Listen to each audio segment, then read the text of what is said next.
সময় হয়ে গেছে মোটামুটি 3:30। এবার খেয়ে দিয়ে বেরিয়ে পড়বো লোটাস টেম্পলের দিকে।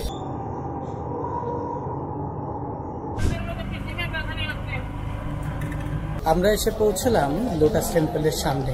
এই চত্বরে দেখতেই পাচ্ছেন, অটোতে করে আমরা কালকাজি মন্দির মেট্রো স্টেশনে এসেছিলাম, সেখান থেকে এসে নামলাম এই অটো স্ট্যান্ডে। অনলাইনে যখন আমরা চেক করলাম, চেক করে মনে হলো যে সমস্ত কিছু খোলা রয়েছে, কিন্তু আসার পর দেখছি যে না, খোলা নেই। পর্যটকের ভিড় তো দেখা যাচ্ছে, কিন্তু এখানে এই যে এন্ট্রি লোটাস টেম্পলের বন্ধ রয়েছে। একটু দেখার চেষ্টা করব এখানে প্রাচীরের ওপর দিয়ে মন্দিরের কিছু যদি দেখা যায়।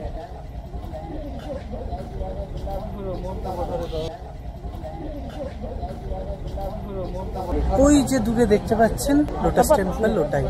এই মুহূর্তে ভেতরে ঢোকা নিষিদ্ধ রয়েছে, কিন্তু ভেতর দিকে যদি তাকান দেখতে পাবেন বিশাল বড় একটা এলাকা জুড়ে এই মন্দির চত্বরটা। অনেক আশা নিয়ে এলেও এখানে ভেতরে তো ঢুকতে পারছি না, তো অনেকটা নিরাশই হলাম এখানে আসার পর। স্পেসিফিক্যালি আমার ওয়াইফের খুব ইচ্ছে ছিল এই মন্দির চত্বরে ঢোকার। আগে অনেকবার শুনেছে যে এই মন্দির খুবই সুন্দর, তো আমাদের তো সৌভাগ্য হলো না এখানে ঢোকার। কিন্তু আপনারা চেষ্টা করুন, যখনই এখানে আসবেন তখন এই মন্দিরটা আগে খোঁজ নিয়ে দেখে নেবেন যে মন্দিরটা খোলা আছে কিনা, আর খোলা থাকলে অবশ্যই এখানে এসে ভিজিট করুন। এবার যেহেতু এখানে ভেতরে ঢুকতে পারছি না, তাহলে আমাদের কাছে নেক্সট অপশনই থাকছে, পাশেই রয়েছে কালকাজি মন্দির। তো কালকাজি মন্দিরের দিকে যাওয়ার। একজন অটোওয়ালা দাদার কাছে জানতে পারলাম যে একটু সামনের থেকে মন্দিরটা দেখা যায় ঠিকঠাক, সেখান থেকে আমরা দেখানোর চেষ্টা করব মন্দিরটা। চলুন এগিয়ে যাই সেদিকেই।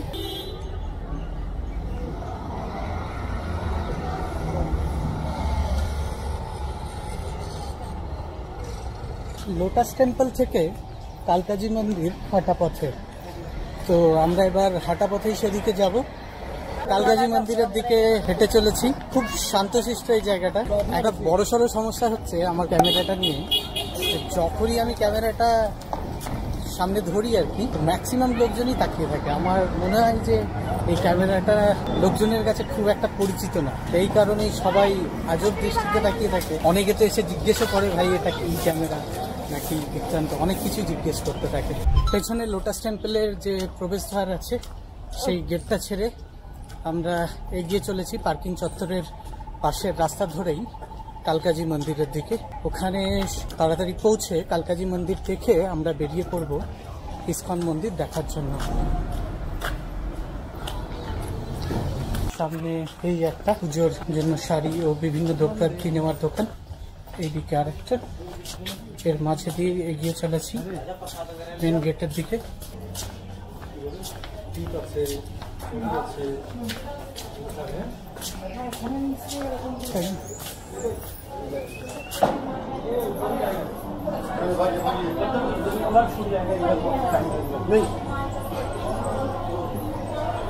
এটা দিয়েই মন্দিরের ভেতরে ঢুকতে হয়, সামনের গেটটা দিয়ে।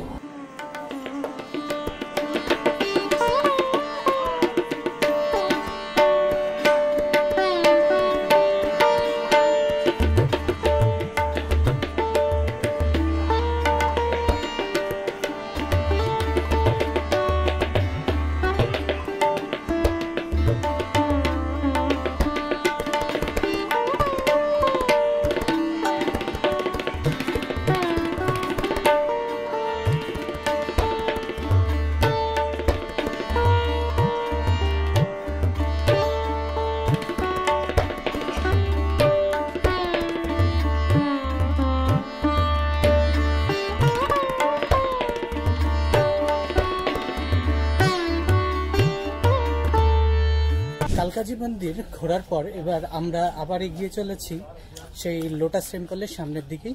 বেশ সুন্দর মন্দিরটা। মন্দিরের ভেতরে যদিও ফটোগ্রাফি নিষিদ্ধ ছিল, তাই আপনাদের সেরকমভাবে কিছু দেখাতে পারলাম না। এটা হচ্ছে কালকা মায়ের মন্দির, অর্থাৎ আমাদের কালী মাতা বা জগদ্ধাত্রী মাতা যেরকম, ঠিক তেমনি কালকা মায়ের মন্দির এটা। লোটাস টেম্পলের ওখান থেকে আমরা আবার একটা অটো ভাড়া করব, আর সেই অটোটাই আমাদের নিয়ে যাবে ইসকন মন্দিরে। তো ইসকন মন্দির ঘোরার পর তারপর আমরা চেষ্টা করব সরোজিনী নগর যে মার্কেট রয়েছে সেখানে ঘোরার।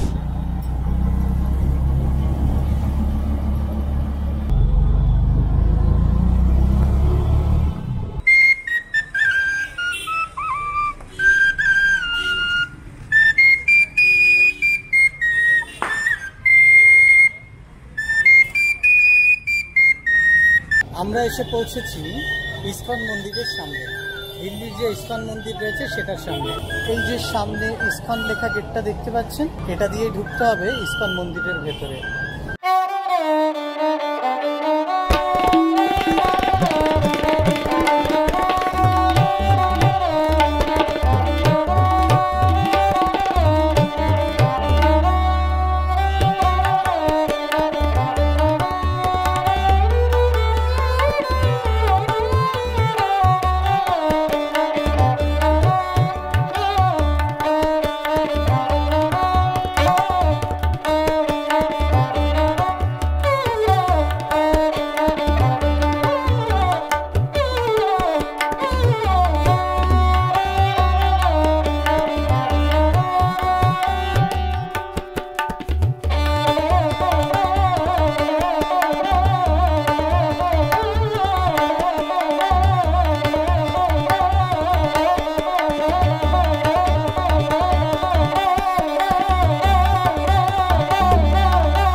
ইসকন মন্দিরের পর আমরা বেরিয়ে চলে এসেছি এখানে যে সরোজনীনগর মার্কেট আছে সেখানে।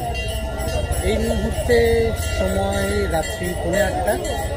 আশেপাশে দেখতে পাচ্ছেন যথেষ্ট ভিড় রয়েছে। এখানে সস্তাতে পাওয়া যাবে সমস্ত ধরনের ছেলে মেয়েদের পোশাক আশাক, জুতো, ব্যাগ, এই সমস্ত জিনিস।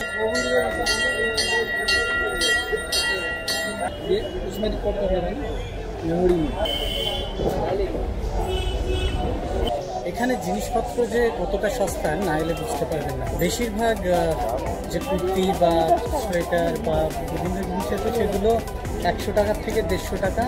ইনফ্যাক্ট এই যে সোয়েটারটা দেখছেন এটা 50 টাকা। বিভিন্ন ধরনের জিনিসই এত সস্তায় মানে ধারণা করতে পারবে না এত সস্তায় কী করে দেওয়া হচ্ছে। কিন্তু এটা সত্যিই এখানে পাওয়া যায়। লেদার মানে রেক্সিনের ব্যাগগুলো 100 টাকা 150 টাকা, বড় বড় ব্যাগ, জিম ব্যাগের মতো প্রচুর জিনিস খুবই সস্তায়।